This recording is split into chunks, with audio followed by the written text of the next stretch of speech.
ನಮಸ್ತೆ ಎಲ್ರಿಗೂ, ಹೇಗಿದ್ದೀರಿ ಎಲ್ಲರೂ? ಚೆನ್ನಾಗಿದ್ದೀರಾ? Welcome back to Jashvi clips cooking and vlogs.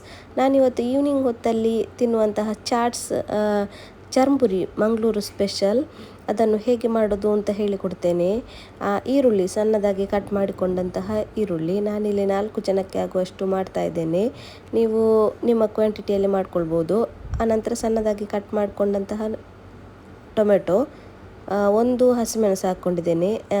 ಸಣ್ಣದಾಗಿ ಕಟ್ ಮಾಡ್ಕೊಳ್ಬೋದು, ಮಕ್ಕಳೆಲ್ಲ ತಿನ್ನುವ ಕಾರಣ ಬಾಯಿಗೆ ಸಿಗ್ತದಲ್ಲ ಅವರಿಗೆ, ಹಾಗೆ ಸ್ಪೈಸಿ ಆಗ್ತದೆ, ಅದಕ್ಕೆ ನಾನಿಲ್ಲಿ ಇಷ್ಟು ಹೀಗೆ ಕಟ್ ಮಾಡ್ಕೊಂಡಿದ್ದೇನೆ.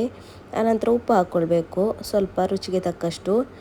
ಆನಂತರ ಸ್ವಲ್ಪ ನಾನು ಚಿಕನ್ ಮಸಾಲ ಹಾಕ್ಕೊಂಡಿದ್ದೇನೆ, ಒಳ್ಳೆಯದಾಗ್ತದೆ. ಗರಂ ಮಸಾಲ ಕೂಡ ಹಾಕ್ಕೊಳ್ಬೋದು, ಯಾವುದಾದ್ರೂ ಮಸಾಲ ಇದ್ದರೆ ಒಳ್ಳೆಯದಾಗ್ತದೆ ಅದು. ಆನಂತರ ಚೆನ್ನಾಗಿ ಮಿಕ್ಸ್ ಮಾಡ್ಕೊಳ್ಬೇಕು. ಮಿಕ್ಸ್ ಮಾಡ್ಕೊಂಡು ಅದಕ್ಕೆ ತೆಂಗಿನ ಎಣ್ಣೆ ಹಾಕ್ಕೊಂಡಿದ್ದೇನೆ, ಕೊಕೊನಟ್ ಆಯಿಲ್, ಇದು ಮೇಯ್ನ್ ಬೇಕು, ಒಳ್ಳೆಯದಾಗ್ತದೆ.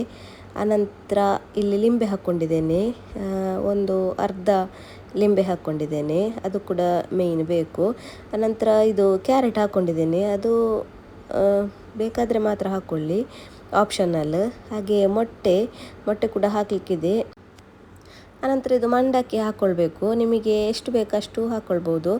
ನಾನಿಲ್ಲಿ ಒಂದು ಪ್ಯಾಕೆಟ್ ಅಷ್ಟು ಹಾಕ್ಕೊಂಡಿದ್ದೇನೆ ಚಿಕ್ಕದರಲ್ಲಿ. ಆನಂತರ ಚೆನ್ನಾಗಿ ಮಿಕ್ಸ್ ಮಾಡಿಕೊಳ್ಬೇಕು, ಬೇಗ ಮಿಕ್ಸ್ ಮಾಡ್ಕೊಳ್ಬೇಕು, ಅಂದರೆ ಇದು ಸಾಫ್ಟ್ ಆಗ್ತದೆ. ಈ ಥರ ಚೆನ್ನಾಗಿ ಮಿಕ್ಸ್ ಮಾಡಿಕೊಂಡು ಆನಂತರ ನಾವು ಎಗ್ ಬಾಯ್ಲ್ಡ್ ಮಾಡಿ ಇಟ್ಕೊಂಡಿದ್ದೆ ಅಲ್ಲ, ಅದನ್ನು ಹಾಕ್ಕೊಳ್ಬೇಕು, ಕಟ್ ಮಾಡಿ ಚಿಕ್ಕದಾಗಿ ಕಟ್ ಮಾಡಿಕೊಂಡು ಹಾಕ್ಕೊಂಡು ಸ್ವಲ್ಪ ಮಿಕ್ಸ್ ಮಾಡಿ, ಜಾಸ್ತಿ ಮಿಕ್ಸ್ ಮಾಡಬೇಡಿ, ಅಂದರೆ ಎಲ್ಲ ಹುಡಿ ಆಗ್ತದೆ ಅದು, ಅದರ ಎಲ್ಲೋ ನೋಡಿ ಈ ಥರ ಆಗ್ತದೆ, ತುಂಬ ಚೆನ್ನಾಗಿ ಆಗ್ತದೆ. ನೀವು ಕೂಡ ಟ್ರೈ ಮಾಡಿ. ಇದಕ್ಕೆ ಒಂದು ಈವ್ನಿಂಗ್ ಹೊತ್ತಲ್ಲಿ ಇದು ಮಾಡಿ ತಿಂದರೆ ತುಂಬ ಒಳ್ಳೆಯದಾಗ್ತದೆ. ಆನಂತರ ಒಂದು ಟೀ ಕೂಡ ಇರಬೇಕು, ಈ ಥರ ತುಂಬ ಚೆನ್ನಾಗಿ ಆಗಿತ್ತು. ನೀವು ಕೂಡ ಟ್ರೈ ಮಾಡಿ.